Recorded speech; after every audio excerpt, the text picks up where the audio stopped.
Awesemo Fantasy Football. Are you tired of the industry consensus? Are you sick of that groupthink mentality? Then try our data-driven approach from the world's #1 daily fantasy football player, Alex Awesemo Baker. Alex has loaned his projections expertise creating our first ever set of premium season-long fantasy football rankings. Head on over to awesemo.com to find out more about our different approach to fantasy football. Now, let's dive into how those rankings would approach drafting from the 106. At the 106, there are a few options here, but we ultimately go Michael Thomas. Last year, Michael Thomas had one of the 10 best all-time seasons for a wide receiver in PPR scoring. And even though this is a half PPR, that is still an incredible upside. And he's maybe the only receiver who offers that upside. At least in recent years, he has been. So getting the one true elite difference maker, the Christian McCaffrey of wide receivers, at the 106 is a pretty enticing option. Derrick Henry was on the board here, but ultimately we go Michael Thomas. At the 207, we make a similar decision. Kenyon Drake on the board here, an interesting running back in his own right, but we go for the option that gives us an edge over our competition. There is only one Travis Kelce. In the past 4 seasons, he has finished as the tight end 1 3 times. His one missed 2017. He finished as the tight end 2. He is maybe the only true difference maker, #1 receiver who can elevate you at the tight end position. George Kittle aside does make a good point there, but Kelce being the #1 tight end for 3 out of 4 seasons really does even set him pretty high above George Kittle. At the 3rd pick, handful of options here, great alpha receivers in Adam Thielen and Allen Robinson. Ultimately, we go with just jamming in as many targets and as many air yards as possible, and that does favor Allen Robinson. Allen Robinson was top 5 in target share and top 5 in air yard share. 39% of his team's air yards, 27% of his team's targets. He converts it all into over 1,100 yards playing with Mitchell freaking Trubisky. Now he gets a fairly modest upgrade to Nick Foles on that immense volume that's going to make a serious difference, and he's set up for another smashing wide receiver 1 season.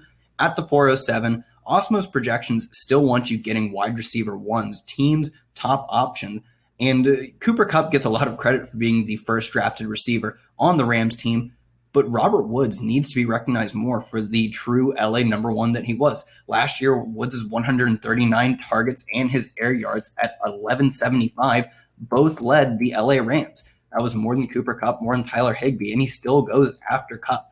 Another #1 receiver here, not to the extent of Allen Robinson, but the 407, Woods is a great value pick.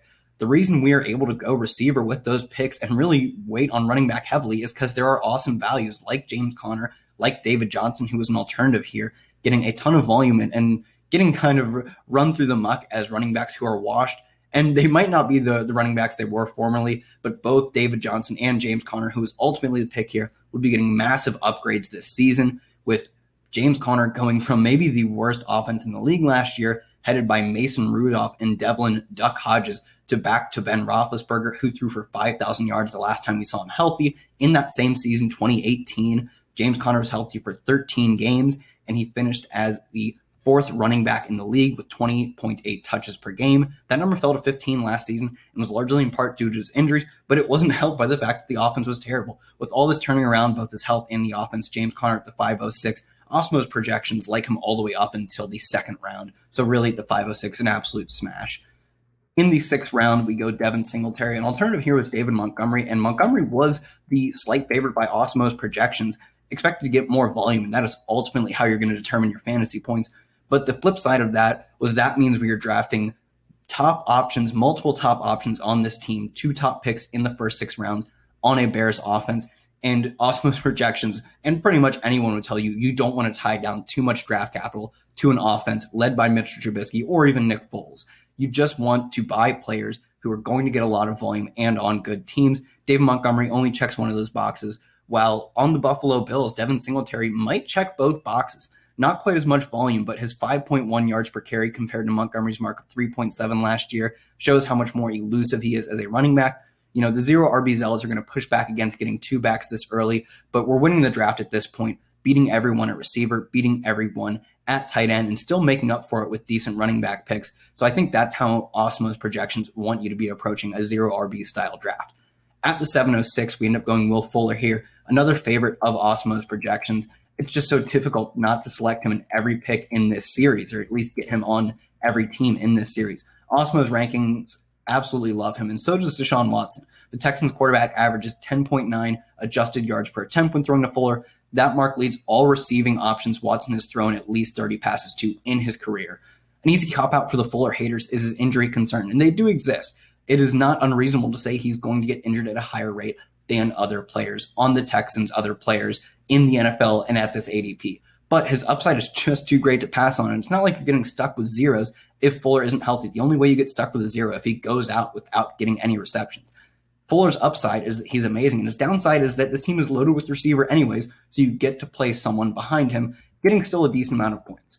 At the 807, we go with a running back upside pick here, J.K. Dobbins. In Dobbins' final season at Ohio State, he was incredible. He carried the ball over 300 times and posts over 2,000 rushing yards. He adds another 247 through the air. He's very clearly a talented back, and he's going to be pushing Mark Ingram off to the bench at some point this season. It's just a matter of when. He's a guy who you could absolutely see being a first-round pick by this time next season, and we've seen how much damage running backs like, good, not great running backs like Gus Edwards and Mark Ingram can do when Lamar Jackson is absolutely killing linebackers and defensive linemen with his legs, destroying safeties with his arm, and they have a mauling offensive line in Baltimore. Once Dobbins takes the field, there's going to be no stopping him. At the 906, Drew Brees. Brees has led the league in completion percentage in each of the past 3 seasons, and his 2018 QBR of 80.4 also led all passers. He might be 41, but Awesemo's rankings still say he has some juice in projection and project him to finish as a low-end 1. And it made sense to reach a little bit to get Brees here because we're already tying so much of our draft capital, the first-round pick, to the Saints offense, so it doesn't really offer us any downside. If the Saints offense collapses, let's say Drew Brees just doesn't have the juice anymore, it's going to kill Michael Thomas, and this team is probably going to lose anyways. So why not tie multiple of those picks in like a parlay with odds that pay out for multiple legs when you're really only betting on one option?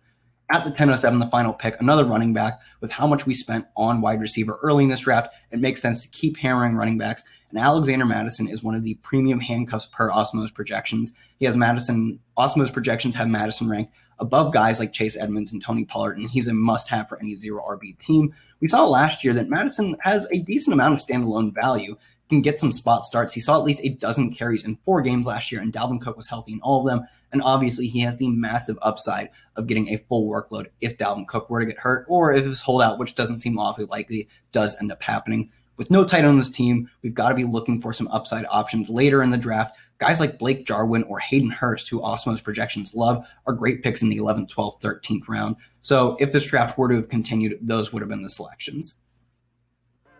Guys, thanks for tuning in to another Awesemo Fantasy Football video. Don't forget to hit that like button. Make sure you comment with what your favorite or your least favorite pick was in this draft. And don't hesitate to head on over to awesemo.com/fantasyfootball to sign up for our draft kit, which includes a bunch of awesome stuff, including our rankings, breakout sleepers and busts, and the draft wingman, which helps you build optimal lineups for your best ball and season-long draft. You can get all of this for just $29.95, so go on and check that out.